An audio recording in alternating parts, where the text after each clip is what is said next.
semuanya, kembali lagi di Emergency Podcast.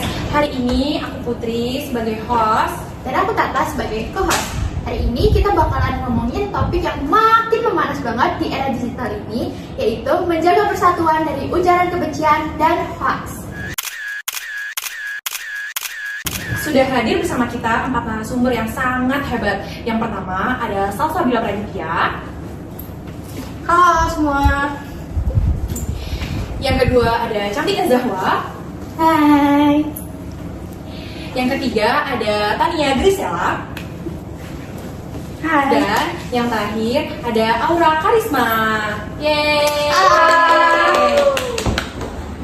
Nah, kita udah kedatangan 4 tamu spesial kita hari ini. Kita kenalin ya satu-satu dari mulai Caca. Silakan. Halo semua, aku Caca. Jadi buat kesibukan aku hari ini tuh tadi ada syuting itu buat film terbaru. Tungguin ya November tahun ini. Oke, selanjutnya Cantika, silakan. Hai, aku Cantika. Jadi akhir-akhir ini aku lagi sibuk menyusun skripsi aku. Doain ya guys, semoga skripsi aku cepat kelarnya. Oke, selanjutnya kita Sela. Halo, aku Sela. Aku di sini jadi dosen psikologi UI dan akhir-akhir ini aku cuma sibuk ngajar doang sih di UI. Wow, oke selanjutnya Kakak Aura, silakan. Halo semuanya, aku Aura. Aku kali ini sekarang tuh kesibukannya aku lagi ngurusin endorsement, terus juga alhamdulillah banyak banget kerjaan syuting iklan aku. Tuh. Oke, menarik ya tamu-tamu kita hari ini. Nah, kalau dari Ibu Sela gimana nih pandangannya dari seorang dosen di UI? Apa yang menjadi akar dari cepatnya hoax dan ujaran kebencian ini menyebar? Kalau dari sisi psikologi itu biasanya dipicu oleh emosi negatif. Contohnya tuh kayak stres, terus frustasi, rasa takut, emosi, dan lain-lain. Orang tuh jadi mudah terpengaruh dan menyebarkan sesuatu tanpa berpikir panjang. Dan itu bisa terjadi oleh siapa saja dan kapan saja, termasuk kita di sini semua. Makanya kita harus bisa mengontrol emosi kita dan berpikir sebelum bertindak. Oke, untuk Kak Aura, kamu kan aktif banget nih di media sosial. Gimana kamu menyikapi fenomena ini? Kalau aku ini tuh udah menjadi makan sehari-hari ya, karena kebanyakan influencer juga sering banget dapet kayak ginian, berita-berita yang kayak gini. Terus kita kan juga jadi punya banyak pengaruh, jadi kita juga harus lebih hati-hati lagi sama yang kayak gituan ya, berita-berita kayak gituan. Dan itu juga bisa jadi bumerang buat kita, dari kita buat orang lain gitu. Nah, kalau Kak Caca sendiri tuh gimana ya? Kan Kak Caca kan artis nih, udah lama juga. Jadi pasti banyak lah kayak ngalamin kayak gitu. Coba dong kasih satu yang paling berkesan gitu, yang ingat banget.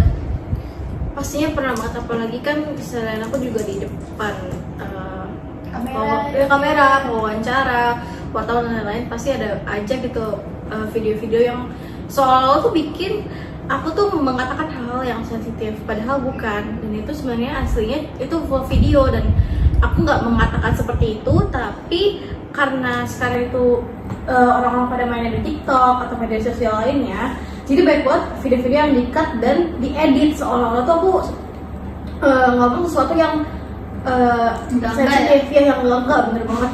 Terus dari situ aku belajar bahwa kalau klarifikasi juga penting. Terus sebelum aku wawancara, aku harus memilah-milih kata-kata gitu sih. Oke, sekarang kita ke Cantika nih. Kamu sebagai mahasiswi gimana sih melihat peran generasi muda dalam menghadapi hoax ini? Mahasiswa harus jadi barisan terdepan dalam literasi digital. Tapi sayangnya tuh banyak banget yang ikut buat nyebar hoax karena cuman dia tuh pengen viral, terus karena diiseng doang. Pansos gitu ya, banyak banget ya sarannya. Banyak banget. Terus jadi kita tuh di kampus lebih sering dan harus lebih kayak dijadikan rutinitas buat diskusi terbuka. Terus juga kita harus sering-sering edukasi tentang hoax-hoax kayak gini sih. Saya sebagai dosen setuju banget sih sama Cantika, tapi perlu diingat nih, edukasi itu harus menyentuh hati juga, bukan sekedar tahu tapi empati gitu.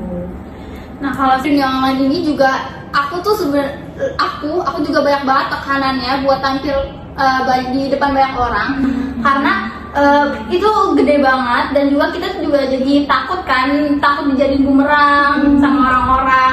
Terus jadi kalau misalnya kita mau tampil nih, kita harus bener-bener ngasih edukasi yang benar gitu ke mereka dan kadang-kadang juga malah konten-konten yang influencer pada kasih nih ke publik itu malah gak viral, malah tuh yang negatif-negatif, yang viral ya, gitu. Iya itu gampang banget viral kayak di Twitter, di TikTok gitu tuh tinggi banget. Apalagi di TikTok kan, Twitter tuh banyak banget anak muda yang suka banget ngeliatin Sedih nggak sih sekarang kayak iya gini? makanya Malah hal-hal yang kayak bikin kebencian tuh jadi gampang banget buat naik sih. Sedangkan yang baik-baik malah hilang gitu.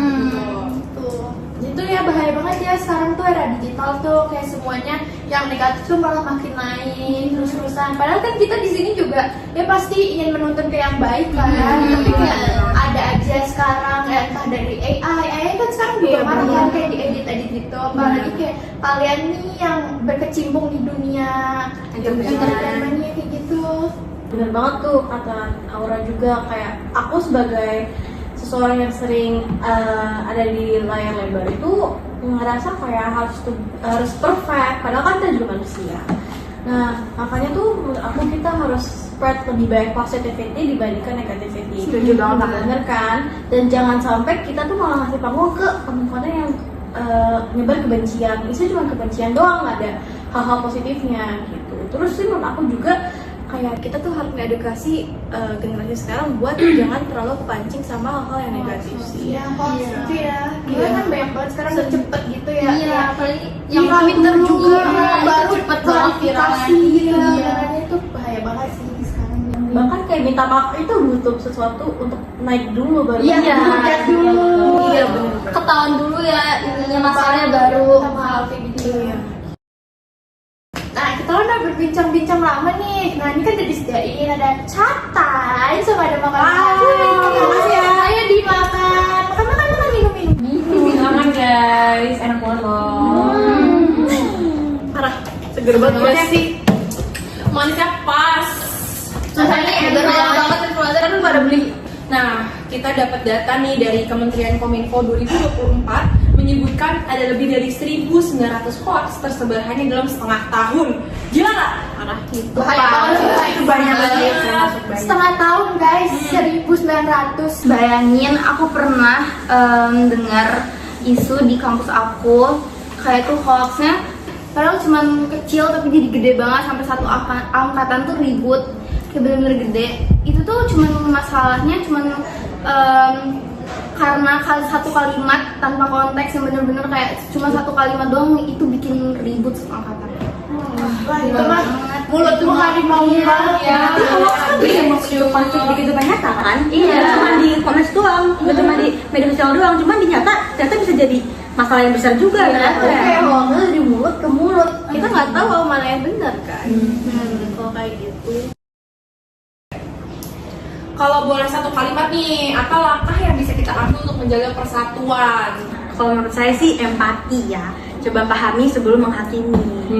Nah, kalau buat kalau dari aku tuh filter dulu berita-berita nih.